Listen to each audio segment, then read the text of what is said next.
तो friends, ready है आप मेरे डेली इंटरेस्टिंग रूटीन ब्लॉग देखने के लिए। सुबह के 8:05 हो रहे हैं और एज़ ऑलवेज सबसे पहला काम ज़ोहो को स्कूल ड्रॉप करके आना। ज़ोहो को स्कूल ड्रॉप हम करने जा रहे हैं और उसके बाद घर आके मैं सो गया था नाश्ता करके और अप्रॉक्स 11 बज रहे थे। तो ज़ोहो की मम्मा ज़ोहो के लिए पराठा बना रही थी आलू का, बिकॉज आज ज़ोहो की जल्दी छुट्टी होनी थी। सैटरडे है, सैटरडे को अब स्कूल ने बैकलेस डे बना दिया है। अब एवरी सैटरडे ज़ोहो को स्कूल में सिर्फ स्नैक्स वगैरह या फ्रूट्स लेके जाने होते हैं और 11 बजे ज़ोहो की छुट्टी हो जाती है और मैं ज़ोहो को लेकर आ गया हूँ।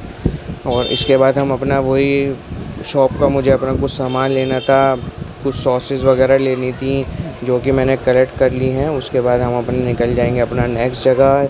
मुझे पिज़्ज़ा और बर्गर वगैरह लेने थे तो उसके लिए हम यहाँ से अब निकल रहे हैं।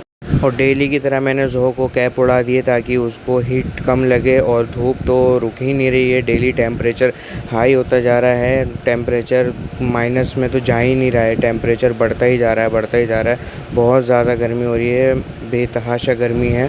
और इस बेतहाशा गर्मी में तो बस मन करता है कुछ ठंडा ठंडा हमारी बॉडी में एनर्जी की तरह जाता रहे कंटिन्यू। बस मेरा तो मन करता है मैं कुछ ना कुछ ठंडा पीता रहूँ, कुछ ना कुछ ठंडा खाता रहूँ, बट फिर भी मन नहीं भरता, ना ही गर्मी ख़त्म होती है। और मैं फाइनली बेकरी पहुंच चुके थे। मैंने 3 पैकेट बर्गर्स के ले लिए थे जो कि अब थोड़े महंगे हो गए हैं। पहले 50 रुपीज़ का पैकेट आता था, अब 55 रुपीज़ का पैकेट हो गया है। आई डोंट नो वाई एकदम से हर चीज़ के रेट इतने ज़्यादा हो गए हैं कि बस क्या ही बताएं। आपको भी पता ही है हर चीज़ कॉस्टली होती जा रही है।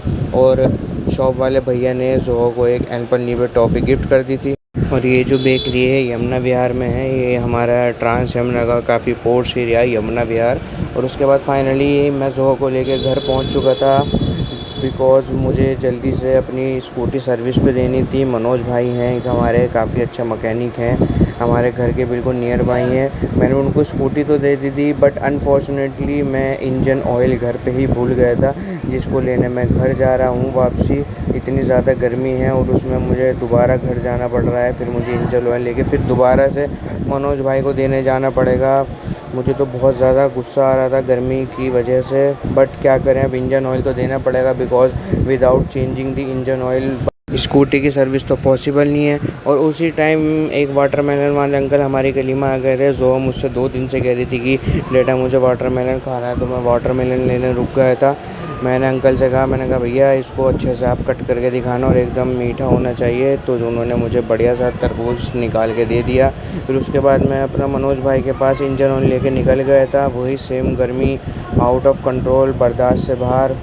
मनोज भाई को मैंने इंजन ऑयल दे दिया था।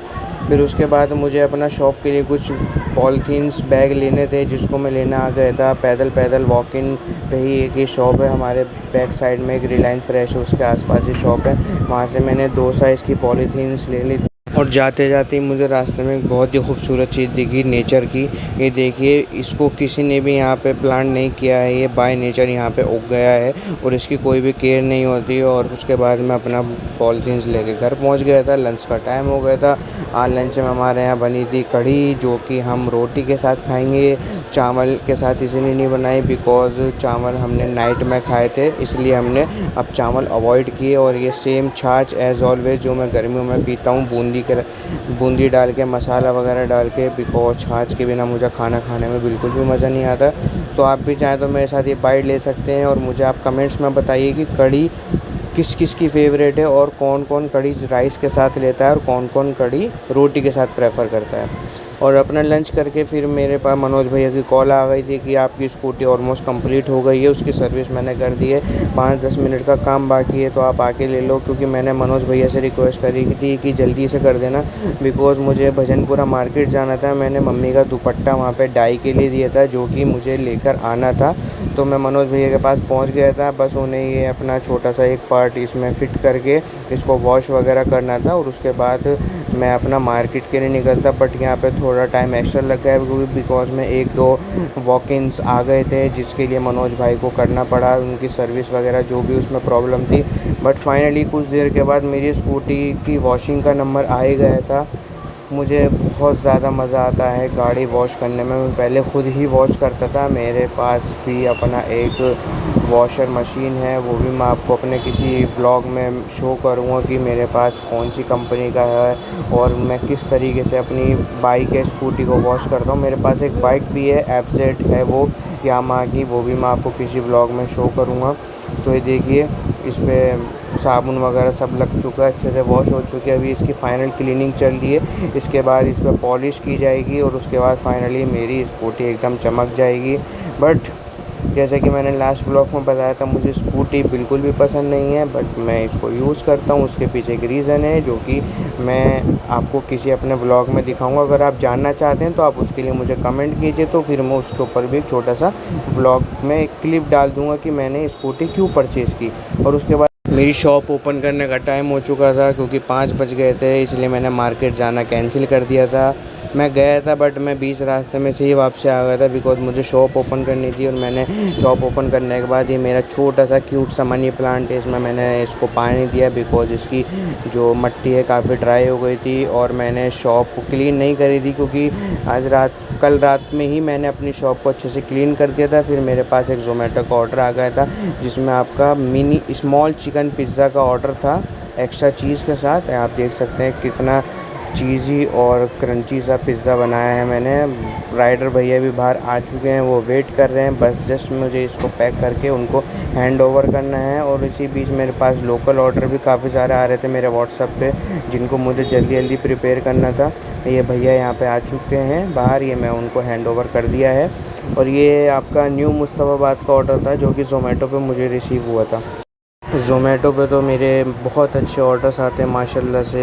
बहुत मतलब अगर मेरे डे के 10 या 15 ऑर्डर्स आ रहे हैं, तो उसमें से 90% ऑर्डर्स पे मुझे 5 स्टार रेटिंग मिल ही जाती है। और फाइनली उसके बाद ये कुल्फ़ी वाले भैया हमारी गली में आ गए थे। गर्मी इतनी ज़्यादा हो रही थी, तो एक कुल्फ़ी मैंने अपने लिए ली थी और एक कुल्फ़ी मैंने ज़ोहा के लिए ली थी। पहले मैंने अपनी कुल्फ़ी खा ली थी, तो भैया ने मुझे कुल्फ़ी को दूध में डिप करके दिया था, वो कि बहुत टेस्टी कुल्फ़ी बनाते ही हैं। उसके बाद मैंने ज़ोहा वाली कुल्फ़ी ज़ोहा के लिए लेके मैं उसको देने चला गया था, बिकॉज़ ज़ोहा को कुल्फ़ी बहुत ज़्यादा पसंद है। कुल्फ़ी प्लस चुस्की भी ज़ोहा को बहुत ज़्यादा पसंद है। ज़ोहा को मैंने उसकी कुल्फ़ी दे दी है।